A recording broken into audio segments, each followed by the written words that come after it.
Now let me ask you a question. Which of the following isn't an AI-powered insurance bot or an assistant? Zara, Kate, Ada, Botty, or maybe Jarvis? Now, if you said Botty, you are correct. But only because that's the Swiss shoe store chain. And the rest are part of a growing wave of virtual insurance assistants. And they are helping insurers to engage with customers in an increasingly digital way. But as generative AI tools like these become more prevalent, a critical question arises. Do consumers trust insurers enough to share their personal data that powers these technologies? And the short answer is, it's complicated.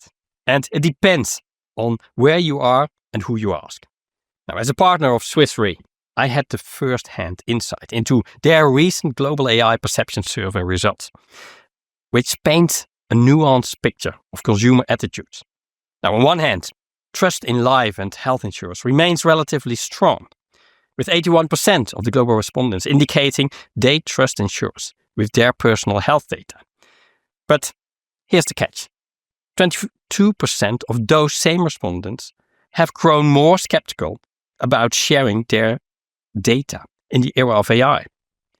Now, this growing divide is particularly pronounced in regions like France, where only 70% trust AI compared to China's striking 95% trust level in insurers.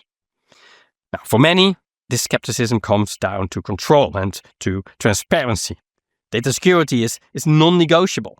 98% of respondents said it's vital when deciding whether to share health data, while 26% already share data from health apps with insurers. Now, many expect insurers, they go above and beyond legal requirements to safeguard their data. Now, it's tempting to think that consumers are ready to go all in with AI-driven insurance experiences. But that's not quite the case. 81% said they are open to buying life and health insurance via an AI chatbot. But 63% still want human interactions, especially for complex transactions or, for example, for claims. So the hybrid service model that combine the AI efficiency with the option for human support are not just nice to have, they are essential for consumers' comfort and for their adoption. So there's also a pragmatic side to the data sharing. So nearly half of the respondents say are willing to exchange personal data for better coverage.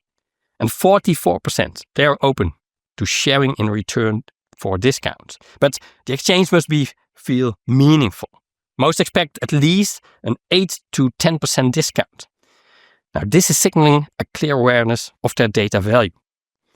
Because there are concerns around data security, around data privacy, cited by 55% of the respondents.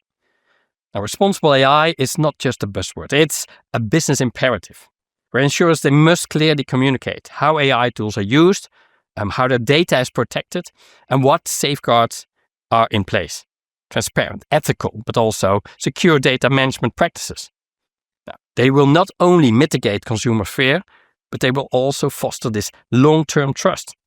The adoption of AI and GenAI in insurance is accelerating, but trust must grow alongside with it. Insurers, they have a real opportunity to deepen their customer relationships by building transparency, offering meaningful incentives, but also ensuring a human touch that remains part of their customer digital journey. Now, if you are ready to explore how to balance AI innovation with trust, then read the full report, and the link is in the comment.